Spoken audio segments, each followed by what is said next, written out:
আপনার নামে অভিযোগ হয়েছে আপনি মারধর করেছেন, তাকে ভয় দেখিয়েছেন, মদ্যপ অবস্থায় আপনি রাত্রিবেলা কুপ্রস্তাব দিয়েছেন, আপনার নামে অভিযোগ। আপনি প্রস্তাব রাজি হয়নি বলে মারধর করেছেন।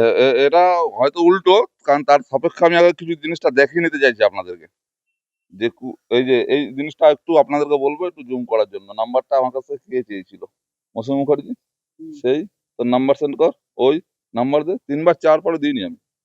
তারপরে কল করেছে, তারপরে নাম্বার নিয়ে। তো কি কারণ হয়তো আজকের এই দিনটা দেখানোর জন্য নাম্বার চেয়েছিল, এখন মনে হচ্ছে আমার মেসেঞ্জারে চেয়েছিল। হয়তো এই দিনের অপেক্ষায় ছিল, সেই জন্য হয়তো চেয়েছিল। ঘটনা হয়েছে, ও একটা বলেছে, যে একটা দেখাচ্ছে খুলে খুলে, ওই কলটা ওই করেছিল আমাকে। এবারে ব্যক্তিগত বলতে, সত্যি কথা বলতে, এত কল আসে সারাদিনে বিভিন্ন সমস্যা নিয়ে। আমার এখন যতক্ষণ মনে হচ্ছে ও ওর নেতাদের নামে কিছু ওর ফেসবুকে খুব লিখছিল, প্রাথমিকের নামে, তারপর এখানকার যে অঞ্চলের নামে, এই বিষয়ে কোনো কথা হচ্ছিল স্যার। তো সেই বিষয়ে কথা হয়েছে। তো তারপরে হঠাৎ দেখছি পরে আবার নাকি শুনছি যেরকম নিউজ করে যে কে নাকি মারধর করেছে, ও নাকি আমাদের উপরে একটা বলার চেষ্টা হচ্ছে আমাদের উপরে বলার চেষ্টা করেছেন আপনাদের নামে। করছে। তো সেই জায়গা থেকে আমরা প্রশাসনকে বলেছি যত দ্রুত সম্ভব এর সঠিক তদন্ত করতে এবং অপরাধীকে খুঁজে বার করতে। আমাদের মনে হচ্ছে পুরো ঘটনাটাই সাজানো ঘটনা, সাজিয়ে আমাদেরকে কালিমালিপ্ত করবার জন্য চক্রান্ত। তার জন্য আরেকটা যদি প্রমাণটা দেখাতে যাই, পরপর আমি একবার দেখিয়ে নিই আপনাদেরকে। এই দেখুন মুখের ভাষা এটাতে আছে। এই যে আমাকে যে চ্যাট করছে, আরে বাল লিখেছে, এই যে হ্যাঁ, এই যে ভিডিও, মানে ওই যে লিখেছে, আমি জাস্ট লেখাটা পড়লাম, আর কিছু না। যে ওখানে যেটা লিখেছে, যে ভাষাটা, সেটা বলে। এর মধ্যেও আছে, এগুলো আপনাদেরকে দিয়ে দেবো। হ্যাঁ, অশ্লীল ভাষা ব্যবহার করেছে। ও আবার নাকি শুনলাম বন্ধু বলছে। তো বন্ধুকে মেলাইন করে আমার জানা ছিল না। তো ও যেভাবে আমাদের কর্মীদের সংগঠনের উপরে যেভাবে অত্যাচার করেছে বিগত দিনে, ভোটের সময় রিগিং ছাপ্পা থেকে শুরু করে 100% টিএমসি দলের সাথে যুক্ত। এবং টিএমসি আপনার এবং আপনার বন্ধুর বিরুদ্ধে অভিযোগ রাত্রিবেলা পুকুর পাড়ে ডেকে নিয়ে গিয়ে তার সঙ্গে তাকে খুব প্রস্তাব ও সম্পূর্ণ ভিত্তিহীন, সম্পূর্ণ মিথ্যা অভিযোগ। যে আমার কাছ থেকে আমার কাছ থেকে নাম্বার 3 বার চেয়ে পরে তাকে আমি নাম্বার দিই, তাকে আমি রাত্রি 1:30টার সময় ফোন করে এরকম পরিস্থিতি।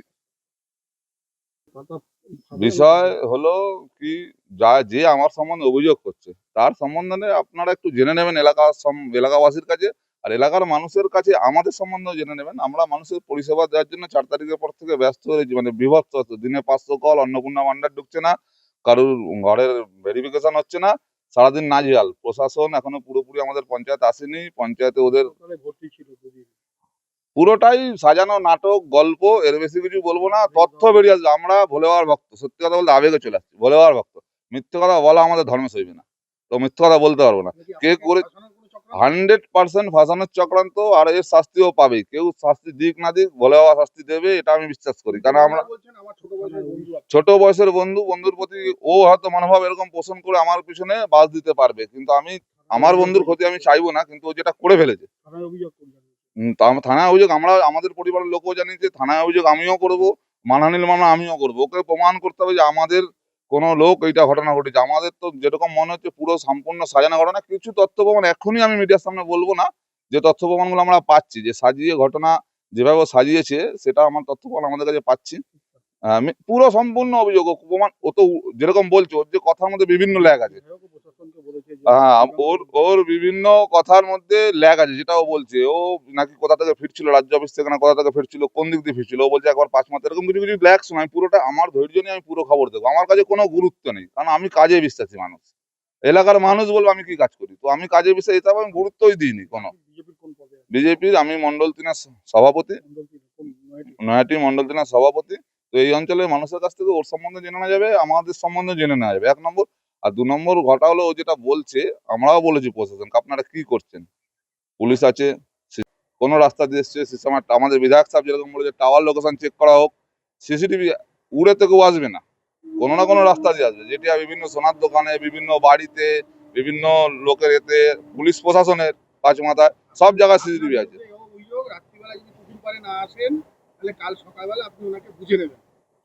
একদম সাজানো। কারকে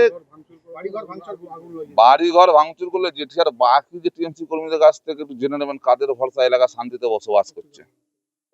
আমাদের শ্রমিক ভট্টাচার্য মহাশয় আমাদেরকে যেরকম নির্দেশ, আমরা সেরকম পালন করছি। এলাকায় শান্তি শৃঙ্খলা বজায় রাখতে যেরকম ভাবে বলেছে, আমি নিজে আঘাতপ্রাপ্ত হয়েছি এই বিজেপি করবার কারণে। সে ছবিও আমার কাছে আছে। আমাদের 33টা বাড়ি খালি একটা পাড়ায় ভাঙচুর হয়েছিল।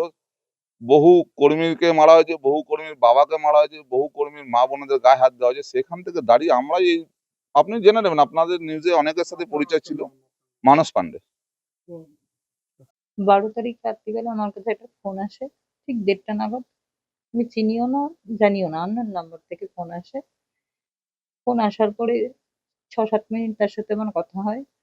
সেখানে মানে একদম মানে যেই কথাগুলো বলার মানে সেই রুচিবোধটাই আমার নেই এই ধরনের কথা বলার পর।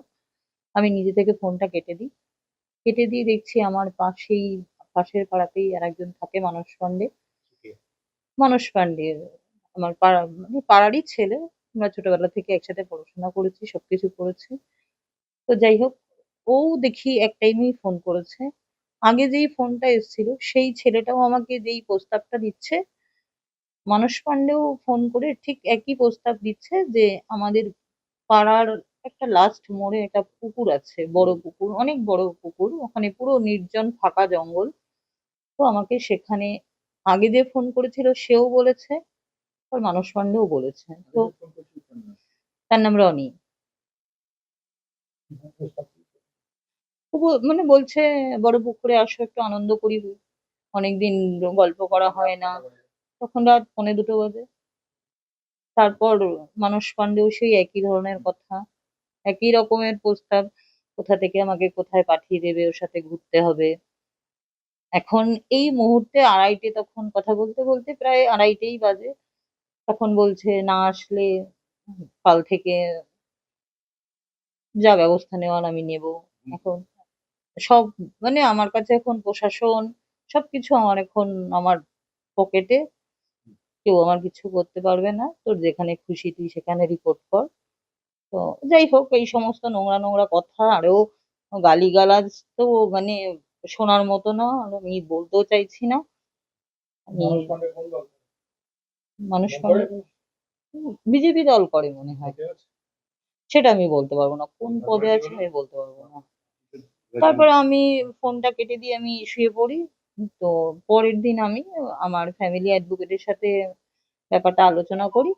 উনি তখন আমাকে বলে যে এটাকে বাড়তে দিলে এটা বাড়তেই থাকবে, এটাকে আজকেই ডিসিশন নিয়ে কি করবি ঠিক কর, করে থানায় একটা এফআইআর কর।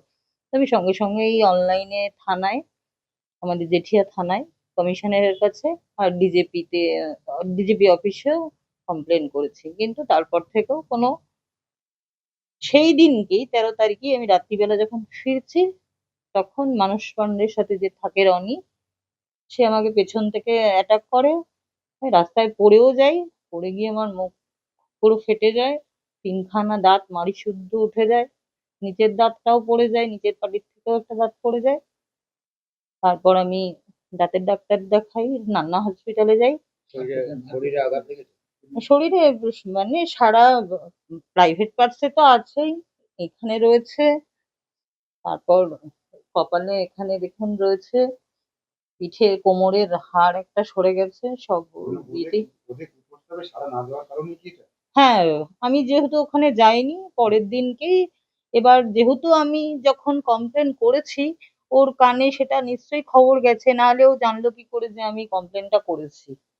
তো আমাকে মানে আমাকে ফেলে দিয়ে, পেছন থেকে ধাক্কা দিয়ে যখন ফেলে দেয়, রনি যখন ফেলে দেয়, আমার ঘাড়ের মধ্যে পাটা দিয়ে বলছে যেখানে যেখানে কমপ্লেন করেছিস কমপ্লেনটা তুলে না নিলে কালকে বাড়ি শুদ্ধ সব জ্বালিয়ে দেবো।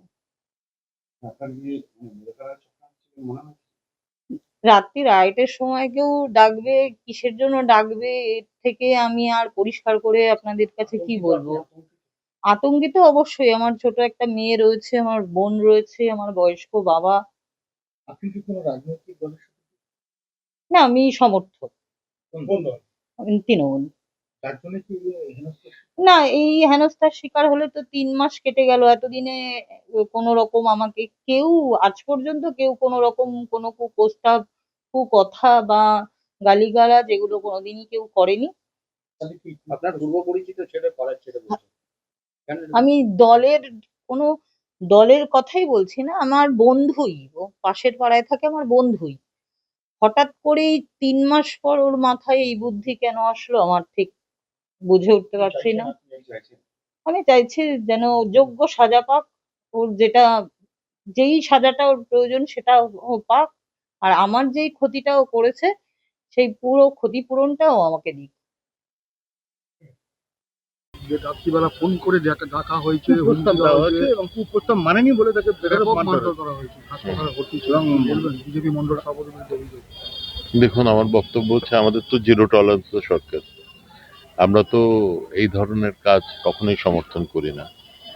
আর এর মধ্যে আমি জানিয়ে রাখি, আমি অলরেডি ওসি জেটিয়ার সঙ্গে কথা বলেছি। আমি বলছি প্রপার যেটা নিরপেক্ষ তদন্ত করার তদন্ত করুন, কারণ অভিযোগ নিশ্চয়ই হয়েছে, কিন্তু অভিযোগের তো তদন্তও করতে হবে। তদন্ত নিশ্চয়ই করুন। তদন্ত যদি দোষী সাব্যস্ত হয়, ওর যা আইনত সাজা সেটাই হবে। মেডিকেল রিপোর্টও আছে। আমি শুনেছি মেডিকেল রিপোর্ট আছে। আপনাদের আরেকটা জিনিস জানিয়ে রাখি, মেয়েটি আজ ৫-৬ দিন আগে হোয়াটসঅ্যাপ করেছিল আমাকে। আমি মেয়েটির সঙ্গে ডাইরেক্টলি কথাও বলেছিল। মেয়েটি আমাকে যেটুকু বলেছিল যে ওনাকে দেখতে পাইনি কে ধাক্কা দিয়েছে, কি করেছে। কিন্তু নাম বলছি না। হ্যাঁ, তো আমার বক্তব্য, Basically, অভিযোগ করছে যুব সভাপতি এবং রনি বলে কি ছিলেন। হ্যাঁ আমি জানি, আমার ওর মেয়েটির সঙ্গে ওভার ফোন কথাও হয়েছে। কিন্তু আমার কথাটা হচ্ছে আপনার, আমাকে যেটুকু বলেছে যে ও কিন্তু চোখে দেখতে পাইনি কে ওকে ধাক্কা দিয়েছে। ও যখন বলেছে রনি পিছন থেকে ধাক্কা দিয়েছে, কাছ থেকে ফিরছিল। কিন্তু আমার কাছে বলেনি। মাস্ক পরা ছিল কিন্তু আমি আইডেন্টিফিকেশন করতে পেরেছি। যদি যেহেতু এলাকার ছিল। না, আমার কথাটা হচ্ছে যদি আইডেন্টিফিকেশন করতে পারে সেটাও পুলিশের কাছে জানাক। দেখুন, আমি তো বিধায়ক, আমি তো আর এই ব্যাপারে ইনভেস্টিগেশন করবো না।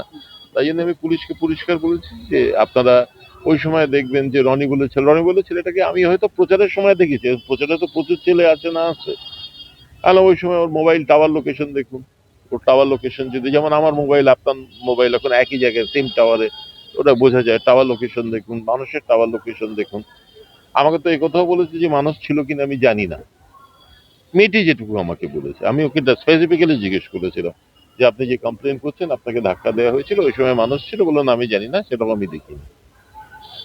তো এটা পুলিশের তদন্ত করবে এর মধ্যে। তবে আমরা আমাদের পার্টি বা আমরা কখনো কোনো টলারেট করব না। অভিযোগ যদি প্রমাণিত হয় আপনার বিধানসভায়, আপনি ব্যবস্থা নেবেন দলীয় স্তরে? দলীয় স্তরে তো আমাদের জেলা সভাপতি আছে, ১০০ বার ব্যবস্থা নেবে।